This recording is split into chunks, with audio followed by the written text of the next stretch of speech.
Right. So when we're when I'm looking into this millennial kingdom stuff, and sometimes when people have all the answers, and they're really hard to deal with, and they've got their doctrines in place, and they're Hey, I'm oh. right here. You don't have to talk to me like that, okay? Again. But if you guys have seen me kind of adjust my position a little bit here through the weeks, some people will see that as a sign of weakness. What I'm simply trying to do is I see this puzzle before me, and I know this puzzle piece. Okay, it doesn't go over there. I'm going to kind of put it in this lump, but then nope. Okay, it connects in this other place I didn't even see before, and a few weeks back when I did the thing on the Odes of Solomon, and as a refresher, I see the evidence that the Odes of Solomon is written by these kingdom priests who we learn more about tonight, and they talk in there about having access to paradise. They're this whole time they're like writing about the grace of Elohim. Like, look, we know you're sinners. Just accept his grace. Like, if and the church perverts grace to no end. Like, they treat it like, oh, this is the age of grace, so I can do whatever I want. I can sin, and that's grace. Like, no, no, no, no, no, no, no. Grace is like, you have sinned, and you repent of it. You turn around, and Yah goes, yeah, I'm going to forgive you. I'm giving you grace because you messed up, but you're fixing it, right? And so these kingdom priests are telling people, look, just accept his grace. And but they all have access to paradise. Now, in the Odes of Solomon, I never found an ode where they said they had access to New Jerusalem. And I had said at that time that I speculated that they did. But the case is still, it strengthens when you add the two and you see that they actually did have access to paradise and the other people didn't. So you do see them going up there and coming back down. So, no, you're saying that the Ode of Solomon was written by the resurrected saints? Yeah, so if you go look at my presentation, now I haven't published. Hold on. So that would be a millennial book that had come out during the millennial? Yes, so if you listen to my presentation, it's like a 4-hour video, but it's the first 2 hours where I read from my paper.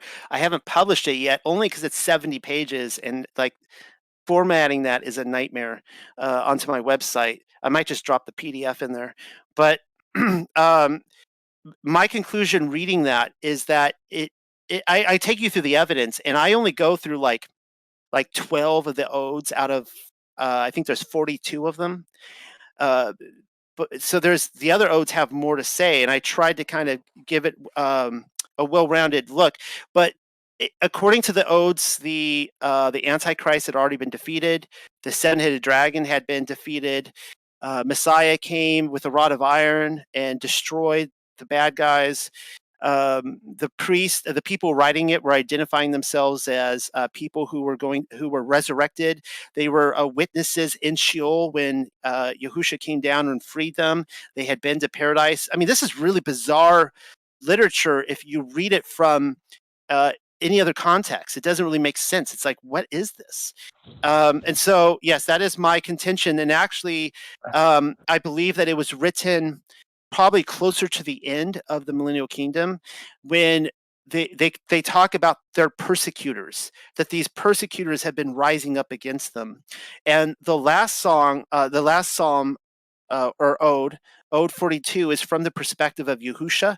I don't know if he wrote it physically or if it's just his perspective, like you might see in the Psalms, like David would write from his perspective. But he talks about how because of these persecutors, he's going to hide himself, and that these Gentile nations will no longer see him, which I think is fascinating. And so my takeaway from this is that the camp of Yah, it didn't. It's almost like the movie Brigadoon, if anyone remembers that. It had Bing Crosby in it. I think it was Bing Crosby. And it came out like, probably 70, 80 years ago now. And it was about, it took place in World War I. And these two hikers are going like through the Swiss Alps, and they discover this village called Brigadoon that only appears like once every 100 years, but it only appears for one day. And then I'll give away the ending. Bing Crosby falls in love with a woman there, and he decides to stay behind at sunset, knowing that when he goes to sleep, he won't awake for another 100 years. But it's this idea that like Jerusalem, or what I would say the camp of Yah, is still with us. It's still here, but it's hidden from us.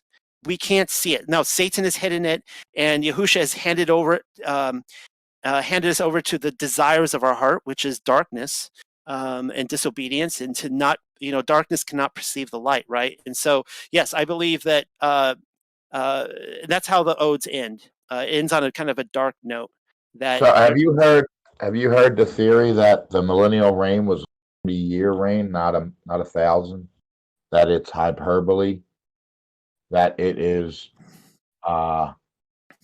given in such a grander, because it was such a great period of time that they stretched it. They made it 1,000 years when it actually, from the time of the crucifixion to the tribulation, 70 AD. I've heard a lot of these, and I just so you know, I'm not a preterist.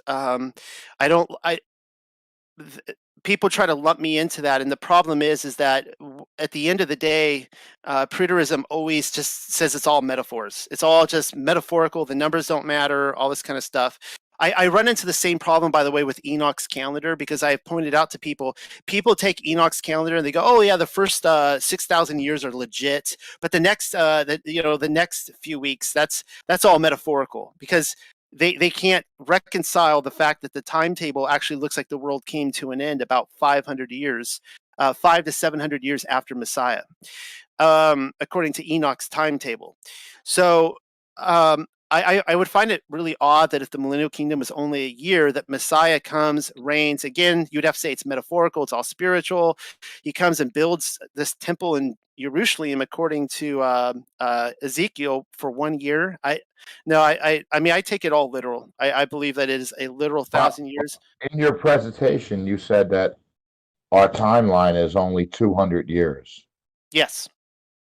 All right. Well, they have coins that are minted up with the letter I on them, and 600, 500, various years, 700. And the I is supposed to represent Yeshua, because they didn't have a J to say Joshua or Jesus. So how do we explain that? Well, so when I said 200 years, from what I understand, our timeline is probably around 1,200 years, where the reset happened in the quote 1800s, and we're 400 years removed from the year 1800, or 300 years, 1890. Yeah, we're close to 220. So we're somewhere around 1,000 years AD. 1,020, if my math is right, which it probably ain't. So how do we explain those? And there's artifacts with dates on them, like a desk. Not read any of the, have you not? You got some of the research that has already been out there, not just Noel, but many of these questions you have brought forward have been looked at from different angles, to whether, as you just described, right? If you take it the way you just described, well, we're at those years that you surmise.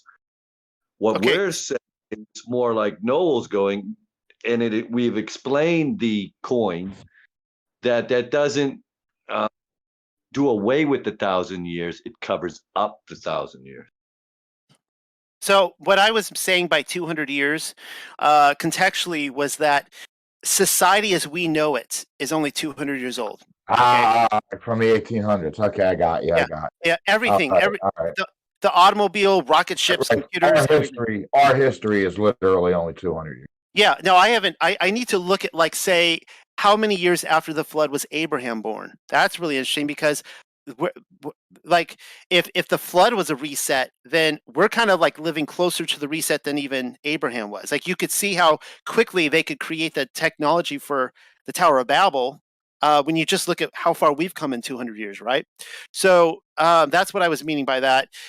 In terms of a timeline, you know, I'm non-committal to this because there's still so many questions I have. But according to numerous timelines that I've looked at, see, this is where I'm not a preterist. I am not saying that 70 AD was the start of the millennial kingdom. Okay, according to Enoch's timeline, according to the book of Adam and Eve. I'm saying that 70 AD was the end of the millennial reign, the Oh, end of the millennial kingdom, and yeah, the no, short season, and that we are in the kingdom age, which is an eternal age. okay, yeah. So Evil. But then that's where we go. It couldn't, because there's evil still we know running around on the earth. They just have no, like he said in his presentation, they will not look Yah in the face and acknowledge him. So that is evil. Right, but at a point, we still have a choice when we're born to either look Yah in the face and accept his love and his forgiveness and his everlasting kindness, his absolute goodness, or we have a choice to reject it. right. And so there's a point where this is where we're saying you finally reject it, you're going to go in the lake of fire. You're not just going to be, outside the gate, so to say. You're going to be once and for all. And that's what is shared in the word. And so that's what we're saying. That's what's coming. Because one, we say it's as Revelation, the short season that Satan's been given rule. Yeah, I actually thought that too for a while, that we were in the short season because there's a lot of signs with all the deception in the world. I mean, everything we've been told is a lie. So there's that, and there's a whole lot of things in Hollywood that would suggest that we are in the short season. So yeah, I understand where you guys are coming with that at. You know, I don't believe the 1,000 years to be metaphorical. I don't believe the kingdom to be spiritual. I believe it is all the prophecies. Like, you would have to show me all the prophecies of the Messiah coming. They're all physical, just as assuredly as Messiah came the first time physically. It wasn't spiritual; it was physical. The prophecies of him ruling from David's throne in the land of Israel, in Jerusalem, is physical. It's not spiritual. And so, yeah, I can't see that. It's just, for me, it's completely just, yeah, it's not there.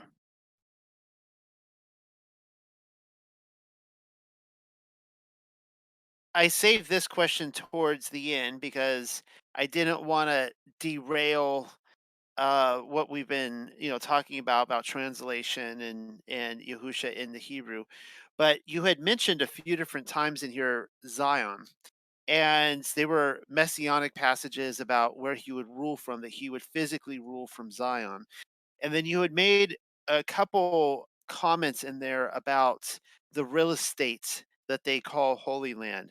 Now, earlier this week, I did put a survey in our Discord, one of the chat pages, and I really wasn't sure how people would respond. And I've been thinking through this a lot myself.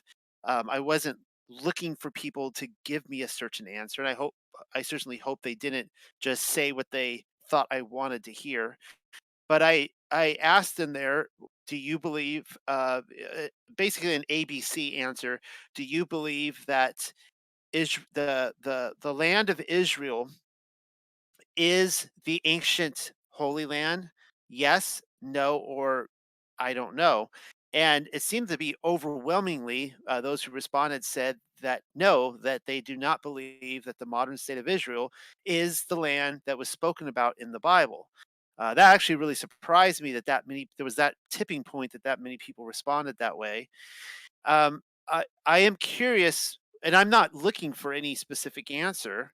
This isn't like a politically, I'm not looking for like the Noel's version of the politically correct answer here. But what are your thoughts on that? Because you distinguish Zion that's being talked about, because when I think of Zion in context to the land of Israel as it exists today, you have the city of Jerusalem, and then you have the city of David right there, which is also known as Zion. So, and that's usually what most people seem to reference. What are your thoughts? Like, Well, where was your mind going with that? well, I'm leaning toward the I don't think so more than the I don't know. Um, I've read some fascinating articles about the location. There is I think you can find the historical record where they were actually thinking, when they were going to create the state of Israel in 1948, they were actually thinking about putting it in Texas. That would be Uh, correct. and so there is actually artifacts in the Grand Canyon that are Egyptian, absolutely Egyptian. One person said that the Mississippi might be the Nile, because it actually has, when you think about all the tributaries that it has, that it actually could be that, since everything's upside down. Does that make sense? Since we know the true biblical cosmology, that north may be south and south may be north, and of course we believe now that maybe Yeshua himself may be what we would consider the North Pole, but the center of the earth. Also, there's a place in just above the Grand Canyon. It's called Zion National Park. That's here in the United States. I've heard other people saying that maybe Australia, others that it's Africa. I'm not sure of the where, but I'm leaning less and less toward it being the piece of property that is considered the Holy Land. I'm leaning less and less. I'm not saying that it's the United States. I say that the United States, North America, should I say, North America is a possibility, but so is Africa. There's other possibilities other than the real estate over there. So I'm leaning more toward the I don't think so than the I don't know. Yeah, that's really incredible to hear you say that, because uh, as I talk to many different people about this, you know most basically all truthers can accept that the moon landing never happened. That's a given. Another one is that September 11th was an inside job. But then you start narrowing the window, and there's a lot of, cognitive dissonance that has to be fought with. And so then you have a lot less people who believe the earth is flat. But there's still a lot of us that believe the earth is flat, that we live in a flat, motionless, enclosed realm. Um, but then, as you keep going further and further in, one thing that's really, really we're talking about this millennial kingdom thing happening and the mud flood, and so a lot less people can accept that history is a lie, because people love history, and that's hard for me. It is so hard for me. I struggle, like, guys, I struggle with this because I love history, and it's hard for me to just toss it out. But s- people tell me, even people who research mud flood and believe it's legit, who can accept all these other things, they say, nope, nope, I'm not crossing that line. Israel is legit. It is a legitimate plot of land. And that is hard for people to get there. Um, and but once you see the illusion, the sleight of hand, how easily they basically, in the late 1800s, as the Zionist movement was growing, this is post mud flood, they were literally looking for a land to put their Holy Land in. They were looking to Africa. They were looking to, I think, upper state New York. They were looking, of course, to Texas. They were looking all over, and you're like, wait a second, wait, no one was inhabiting that land over there. Why didn't you just go over there? And you go over there and you see, like, Jerusalem by 1900, just like a little flea market in the desert. And so you could just totally see how they can just plant all those things over there, and it was really, it's a great feat no doubt, but it's easily done. Anyways, I was just kind of curious because um, if as we look into this idea of Mashiach reigning from Zion, it would mean his holy mountain, which I believe Zion is the same um, as the mountain of worship that Adam and Eve were on after they were expelled from Eden. It's one and the same. It's like, where is that mountain? Because it's not in that land they tell us over there is Israel, but it's got to be somewhere here on the earth. So, anyways, I didn't want to Yeah. go off on that rant. I didn't mean to go off on that rant. I was just kind of No, curious about your that's thoughts on that. no. I kind of I kind of touched on it. I didn't really get deep into it, but I did touch on it that, and I put that in there on purpose, and that may get me some more flack. Um, uh, Yeah, how it's dare you? that the well, the realm of possibilities out there, like, yeah, I mean, North America could be Egypt. Some people have suggested that it was the promised land, but then again, South America could be Egypt too. I mean, you look at the whole like extinction of the Mayan culture and the Spanish conquistadors coming over and stuff. I mean, that could just be a whole cover for the destruction of Egypt. Like, I've there's seen this. I've seen somebody else draw a map, and it was like, wow, this is a stretch of an imagination. But he was like, once again, as some of us says, is maybe they're actually hiding what is actually the shape, not just the shape, but the shape of the continents, where things actually are.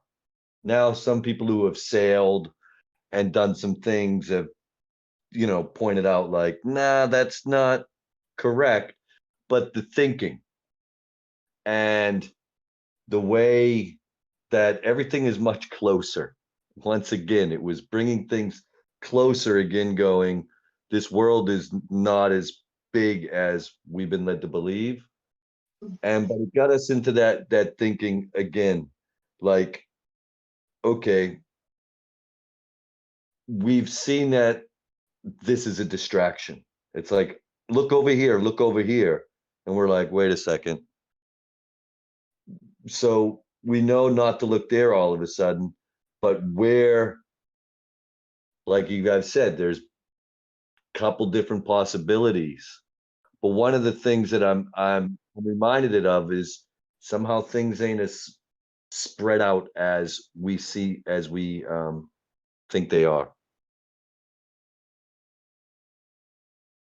Well, just I mean, we've been looking at, I think it was Dave. I don't know if Dave's in the chat right now, but he's put a lot of stuff out there about, the shape of the earth.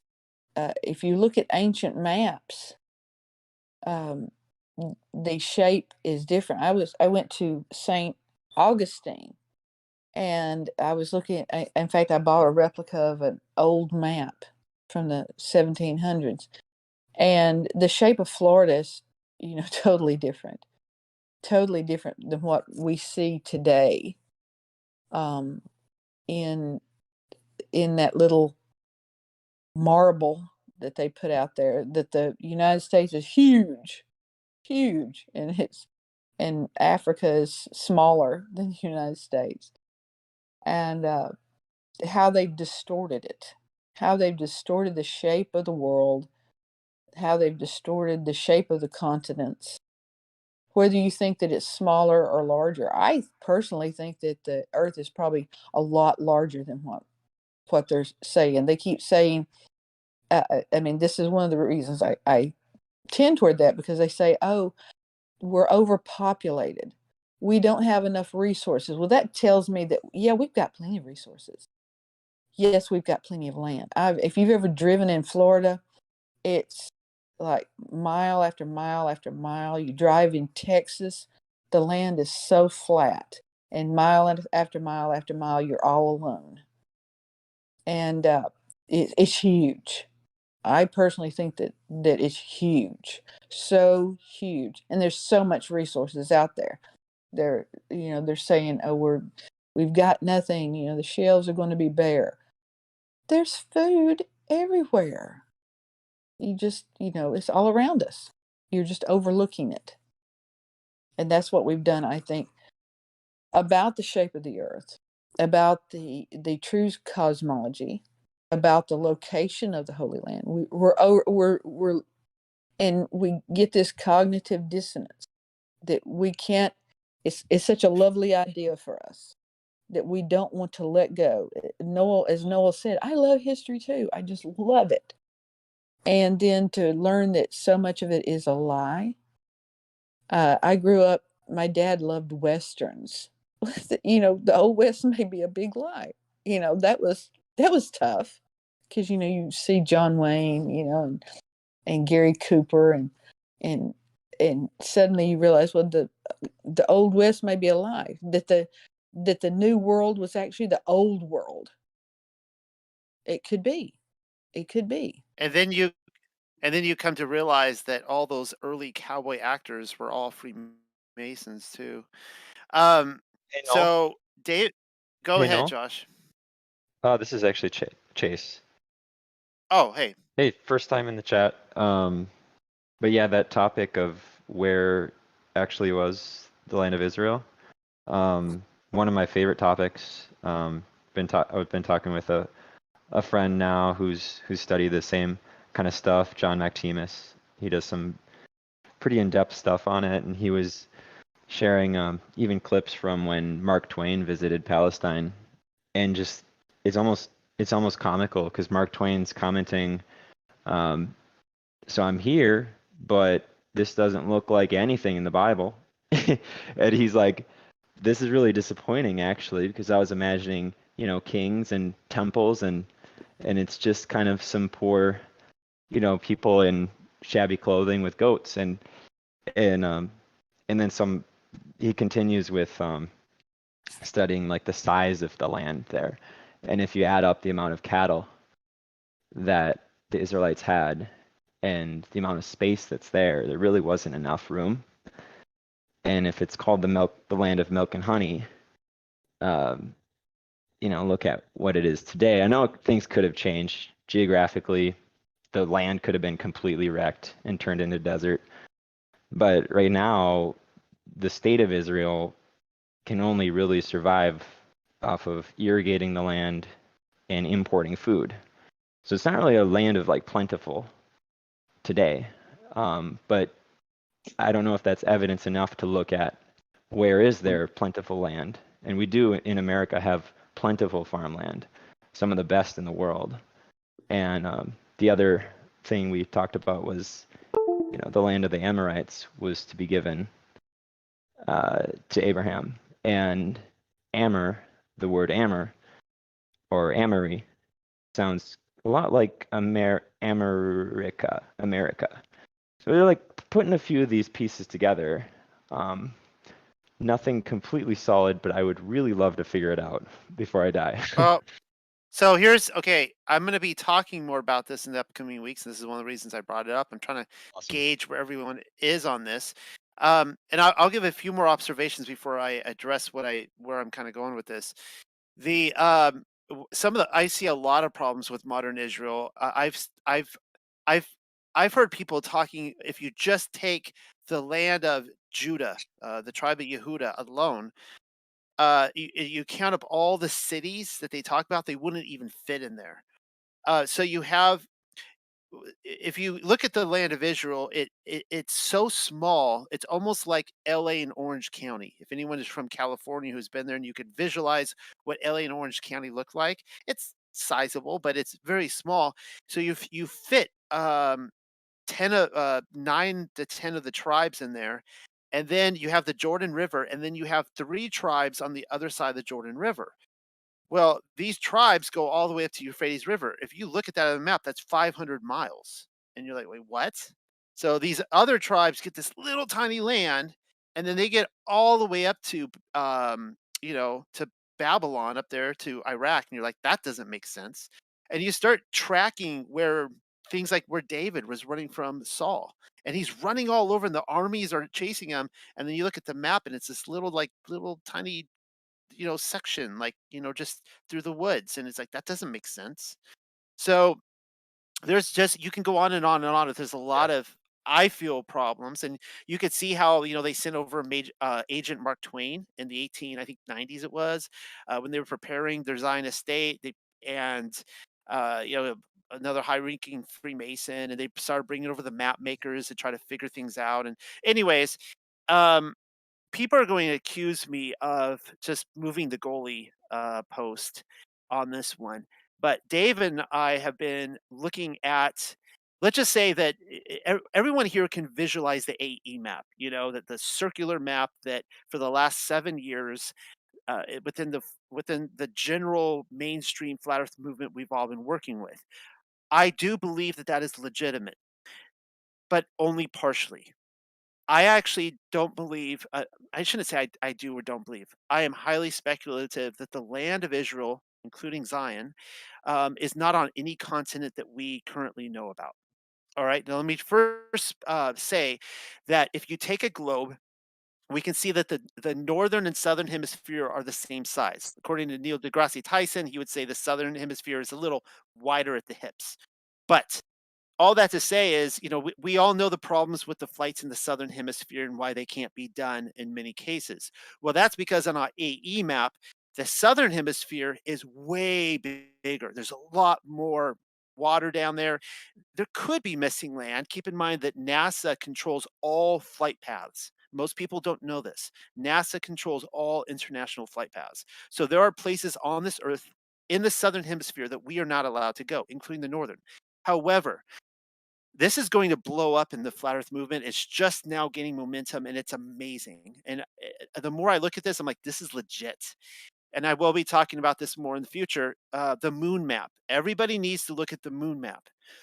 And what the moon, if I am now under the impression that the moon is, maybe you could best explain it as a negative image that was perhaps taken on the fourth day of creation. Remember, the land comes up on the third day, the moon is created on the fourth, and it may be capturing a moment in time of what the earth actually looked like. Um, so you can see on the moon map. Now, keep in mind, in the book of Job, it says that the earth is clay under a seal, right? And so everyone knows that verse. And the idea is that a king would have a signet ring, and that he would put that stamp into a clay to seal a letter, but that would be his signature. It would be like, this is my authority. No, and so what Yahuwah is saying is that the earth is his signature. This is his authority. Don't mess with this. Don't intrude on it. This is his, right? And so the moon may actually capture what that signature, that seal on clay was on the fourth day of creation. And it's fascinating to think about. So on the moon map, you actually see the AE map. You can see North and South America, Africa, Asia. The big seller for me was that you can actually see in the Pacific Ocean, you can actually see the lost continent of Atlantis, which would have sunk after that. I had placed it in the past before creation, and that would have been wrong. It would have sunk before the flood, or during the flood, or whatever. But here's the kicker. On this map, which is very legitimately accurate of the AE map, it's freakishly so. Everything we know about this realm is only about 1/3 of the total Earth. Okay. When Admiral Byrd talked about land beyond the pole, he wasn't kidding. Like, there is a lot of land. There is way more land than we know of. And what I'm suggesting is that the actual Zion, the land of Eden, the mountain of worship, the Mount Zion, the land that Jerusalem was ruled from, is north of here. It is in a land that we have that has been darkened for us. When you guys heard my presentation on the Odes of Solomon, and it ended with the fact that Yahushua wasn't necessarily going anywhere, but he was going to be hiding himself. There's going to be the shroud of darkness, and people would be in the darkness. I think that that's what happened. And so Dave and I talk about this a lot, that there's like, there could be a whole civilization up there completely different civilization. They have their own history, everything. They know nothing about us. We know nothing about them. Satan still controls it up there because he surrounds the camp of Yah. But it's just a crazy thought. Like, they have their own languages, their own histories, everything, their own technology. But yeah, so that's something we're going to be kind of looking at a little bit more. And it's a total trip.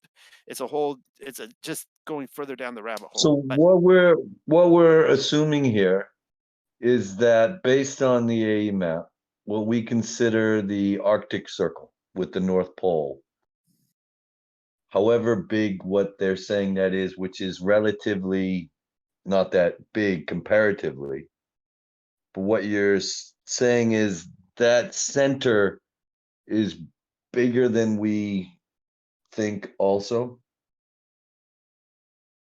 yeah, true north would be further than what we would call our North Pole.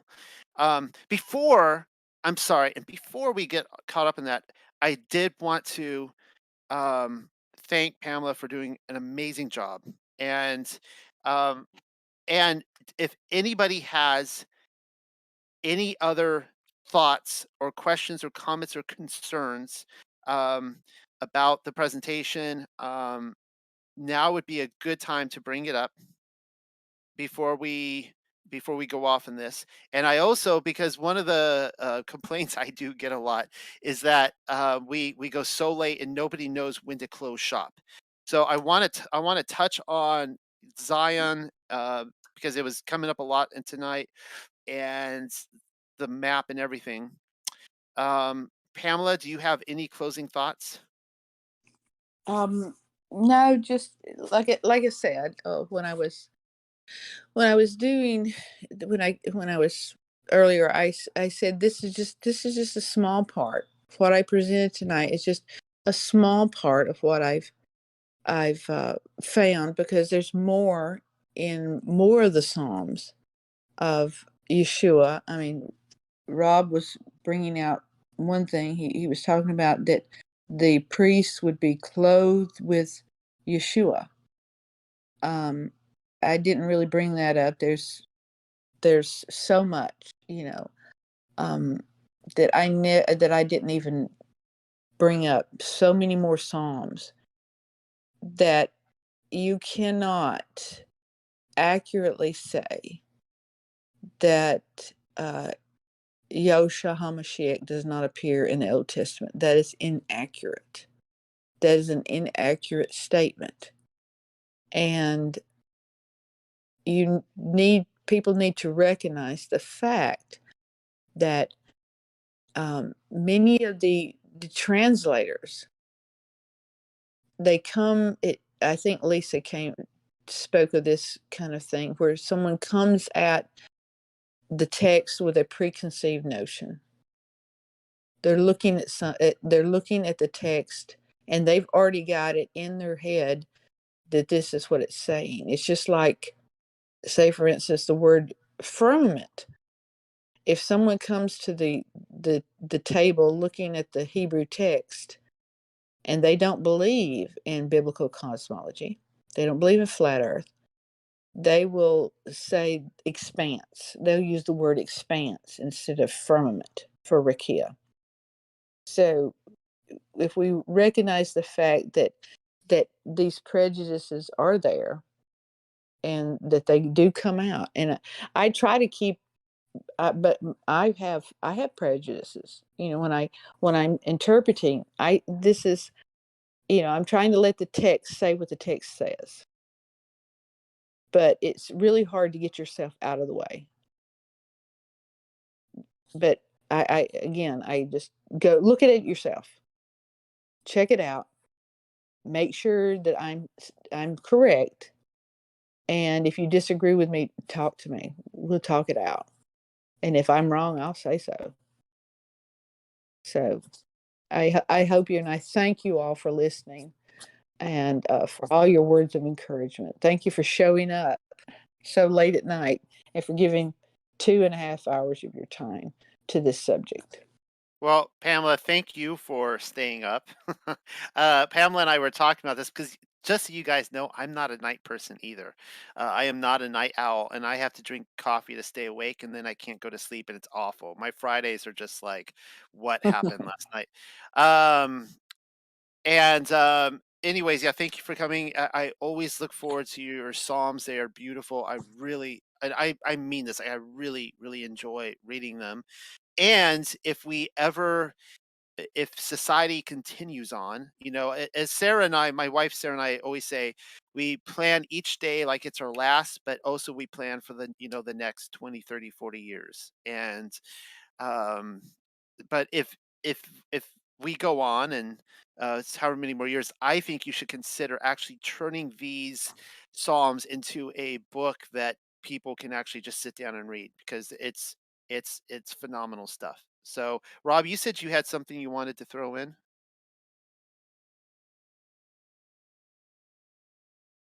Maybe not. Okay. Well, on that, we'll just go ahead and Polly, go I ahead. sorry, I didn't mean to interrupt Robert or you.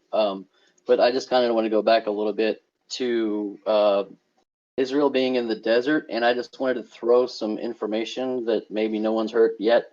So my mother is buried in the Chihuahua Desert, and the Chihuahua Desert's approximately 1/12 of the size of the continental U.S. And there's I just looked it up real quick. There's 5 million people living there, and the Chihuahua Desert's about 200 million square miles, and so that's 40 acres per person. And it was too coincidental not to say something or anything. And I just really wanted to give that information out there, because that kind of blew me away right now, right here, just when she said that. Because my first knee-jerk reaction is to say, nope, Israel is Israel. And I'm like, well, but I'm teachable enough to go through my cognitive dissonance. But anyway, just wanted to tell you that real quick. Okay. Well, we are going Can you hear to me? Rob, if that's you, I can now hear you. Oh, okay, good. I I just wanted to add, as I was listening to Pamela, some things came to my mind that I think a lot of people struggle with, is where she was talking about Ahaya and Yahuwah, the names. There's purpose for these names, there's meaning for these names, and the names and titles being used throughout scriptures, I think confuse or trip people when they're looking at these things. And when she was bringing up the vine and the netzir, the branches, we see that Yahusha is referred to as the branch, but then we're also looking at the scriptures where we are the branches and he is the vine.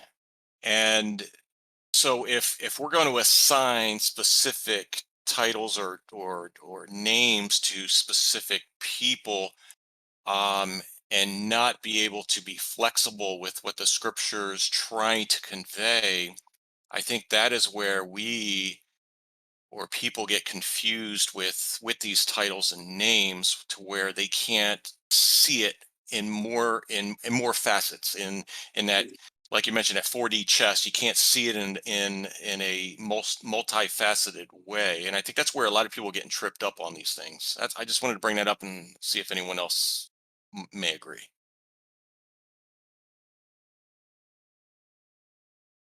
Well, what you said about the name. I mean,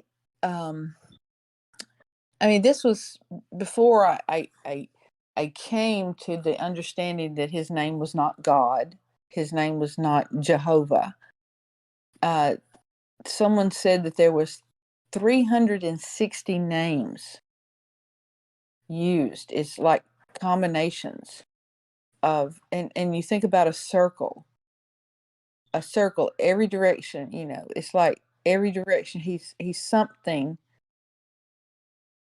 in every direction you look. He is Yahuwah Rapha, the one who who heals me. And then to Hagar, he was the one who sees me. And to Abraham, he was the one who provides.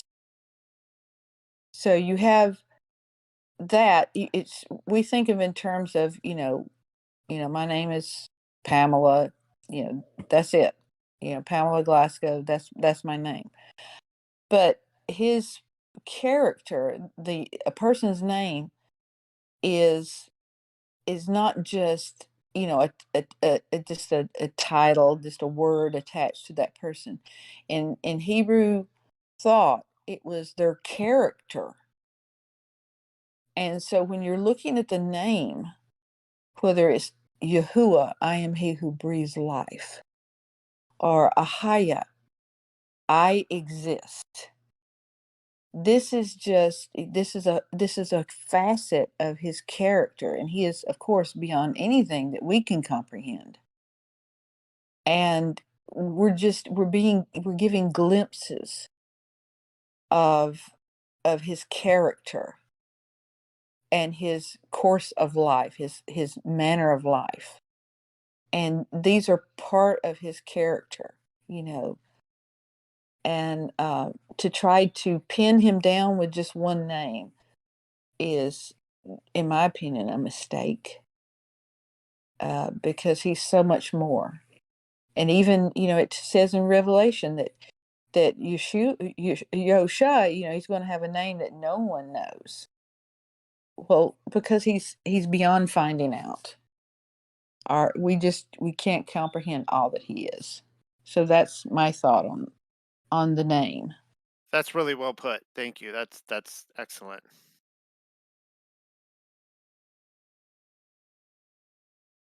Okay, well, with that,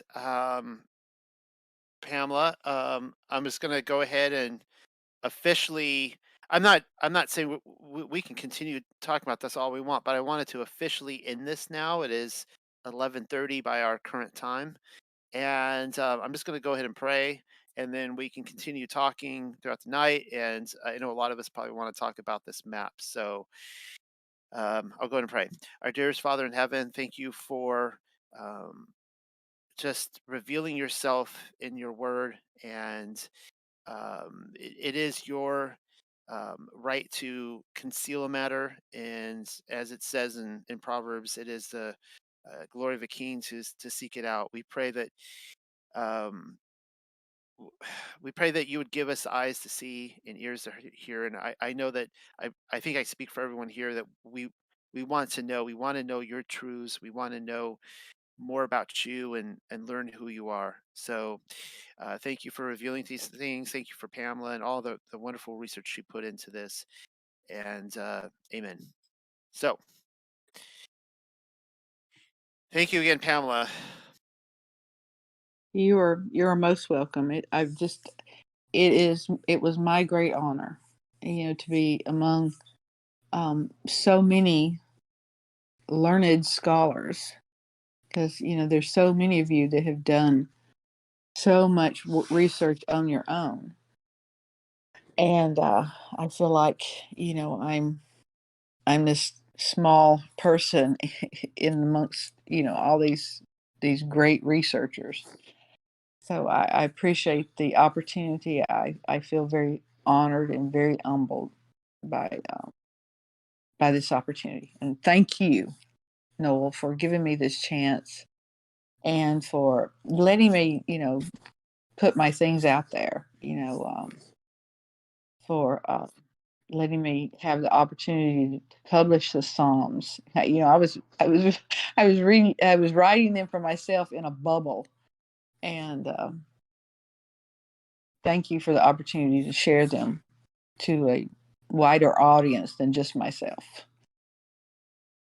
All right, good. Now I think earlier I may have cut you off, Mike, and I apologize if I did that. We were That's talking. fine. So what's up? What this map that you got, that Rob and a few of us a couple months back now, what have we been being shown is, again, the earth, the shape, but I think more importantly, and we've been talking about what's next, is where's the true location of Israel. And I think, as you said, maybe it's in a land we're not, we actually not have access to. That would make a whole lot of sense, that they've been hiding its true location, like again, distracting us, saying it's there, and then thinking, okay, it's not there where we're looking, when all of a sudden it's in a place we actually can't look.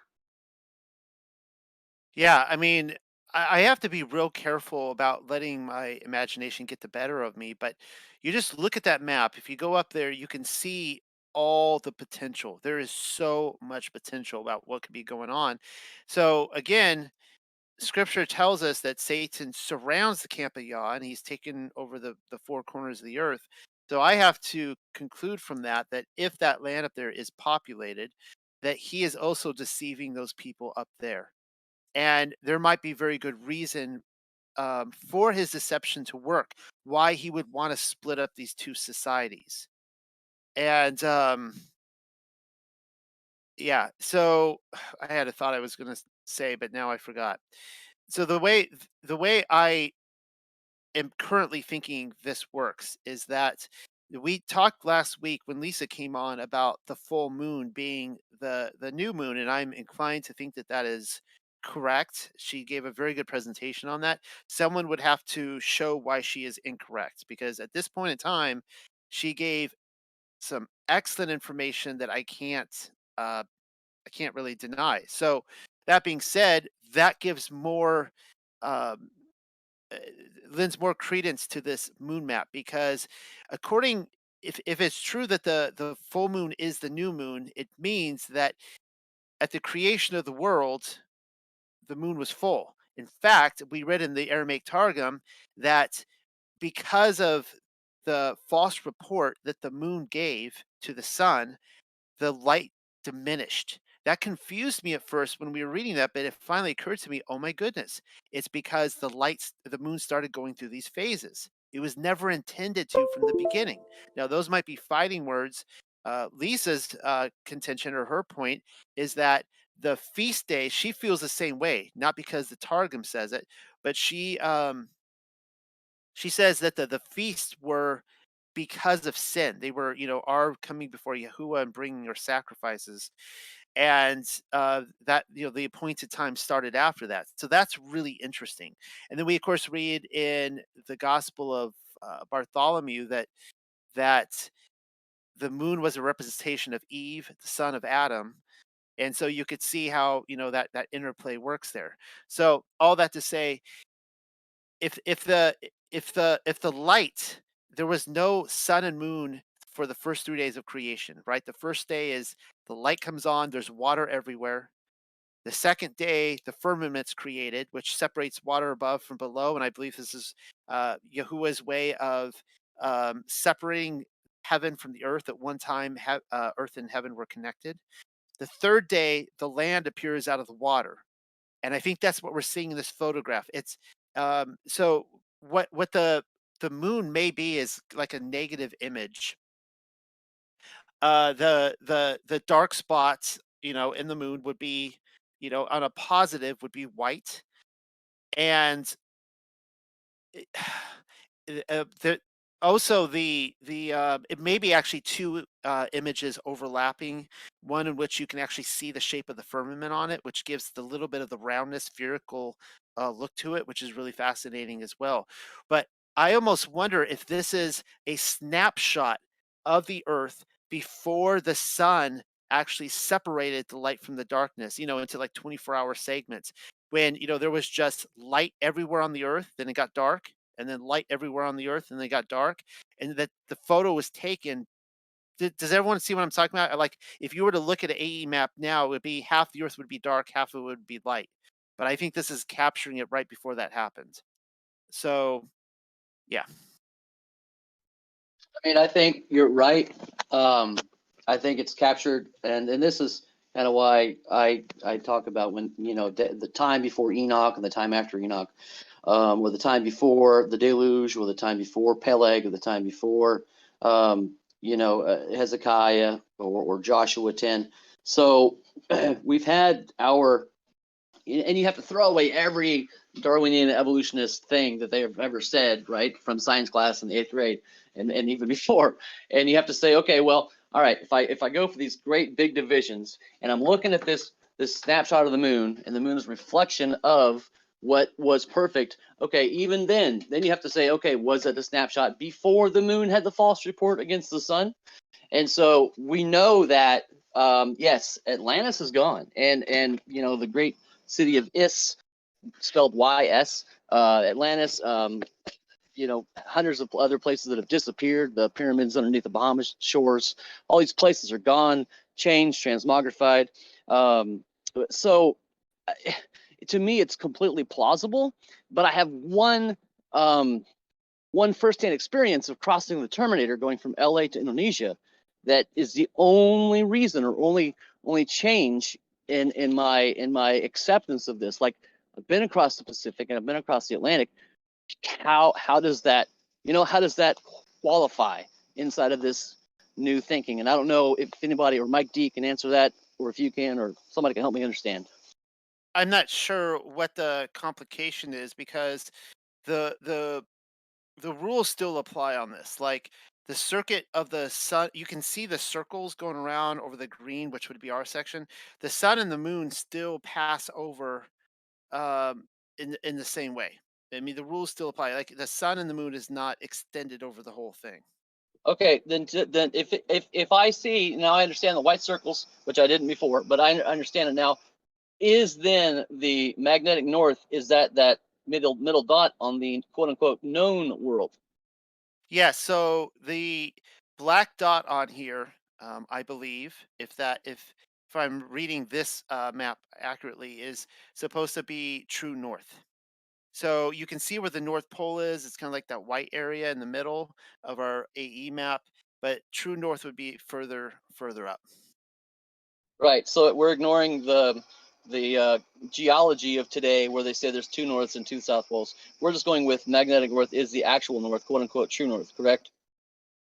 Uh, yeah. Well, there are two North Poles, right? And that's the point of this map. I'm not sure what you're seeing Oh no, differently. well I meant like on their globe, you know, in their world, they have the two ideas that there's a real north and then there's a true north. And Yeah. so throwing all that away, we're going with the idea that where his toenails are, that's the North Pole, etc. Correct?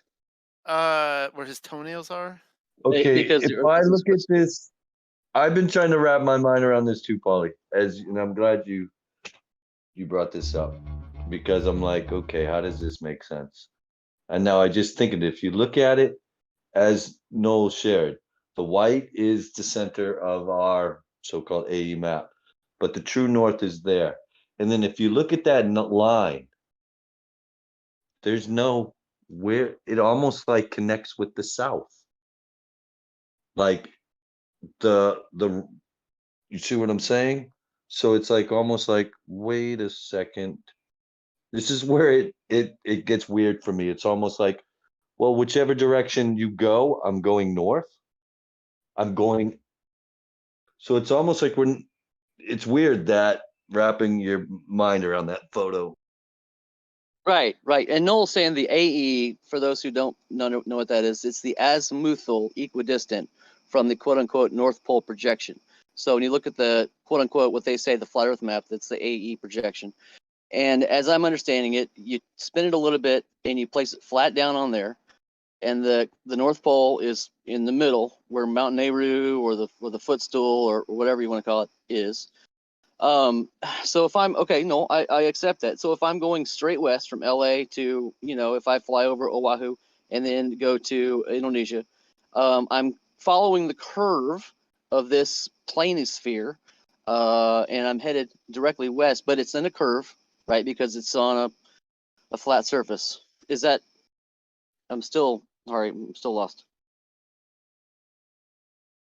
I mean, I'm an intelligent person, right? And I think you all know that by now. If I'm not wise, then I'm a wise ass. But I still need some technical data. Please help me. This is where we're going. This is the way the land used to look, partly, right?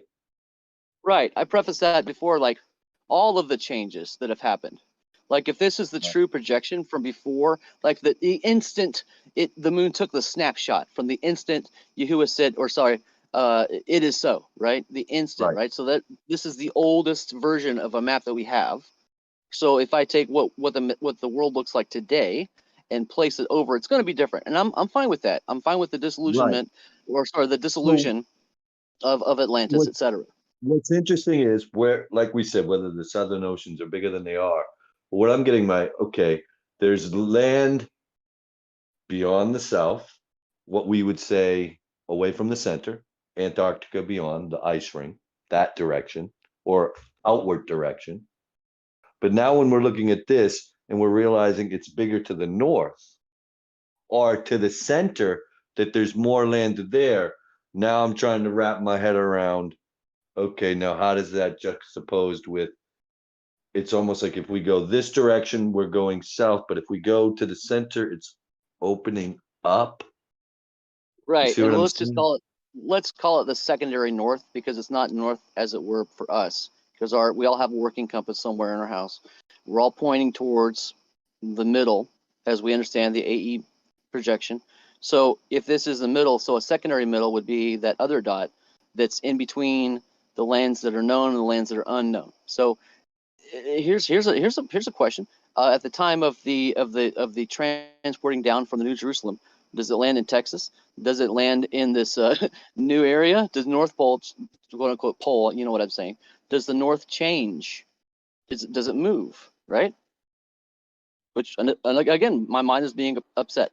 My mind is exploding. So I'm not gonna have an aneurysm like Pam alluded to some of those priests, but woo-wee. Well, I will say, Noel, I'm looking forward to digging deeper into this. I've shared with Michael that I've been researching this for over 2 years, just as not deeply, just like uh, surface level. And I was very excited to hear Dave getting jumping on board with this, because I seem to be the only one that was thinking about this theory, and I'm glad that you're gonna dig deeper into it. So I You've know I'm been pretty excited about it. you've been holding out on me, Rob. I did not know that. So just so just so I make sure everyone's on the same page, because I'm looking at the map that Rob has dropped in here right now. So you can see the green there. That's our realm right there. Okay. So hopefully everyone, if you look at like 1 to 2 o'clock, okay, so of our realm, you could see North and South America very clearly right there. Now, there are researchers who have looked at this, and they have actually mapped out all the countries, and they have shown you that how accurate this actually truly is. Yes, there are some changes over the years, clearly. So if you go to 3 o'clock, you're going west, and you go 3 o'clock, you can see that huge landmass there that no longer exists. That's Atlantis. But this is what really sold me on it. That's exactly where people think it was. Right there, kind of where the Hawaiian Islands are now today. That's where like the monolithic, cities underwater are, and that's where it probably sunk. But I wanna show this. So if you can go back up to like the 1 o'clock, and you can kind of see North and South America there. If you were to jump on a flight from New York, JFK, and you were to go over to Europe, it works out exactly the same on an AE map, and this is the very problem why we see that like people flying from like Africa to South America, they first have to go up to London or Paris or whatever, and then back down because they have to refuel. They can't make it across the ocean. It's too big of a gap. But people, you basically you go over the North Pole there. You go up north and then back down to Europe. You keep as far away from as possible from this whole yellow section. Nobody goes near that.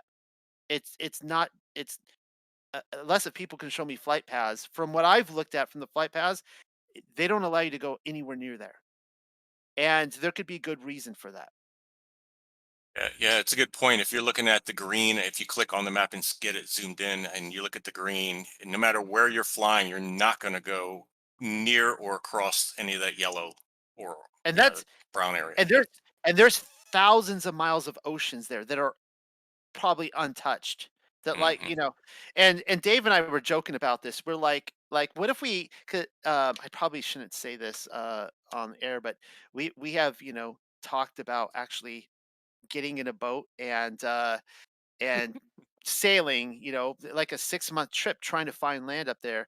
And we were talking about like what, you know, you would get in a boat and you would sail and sail and sail and sail, and you're running out of food, you're running out of water, out of supplies. And we're like, okay, we're at the point of no return now. Either we need to turn back now or keep going. And you keep going, and you're like, you're almost out of food, and you're like, we're going to die.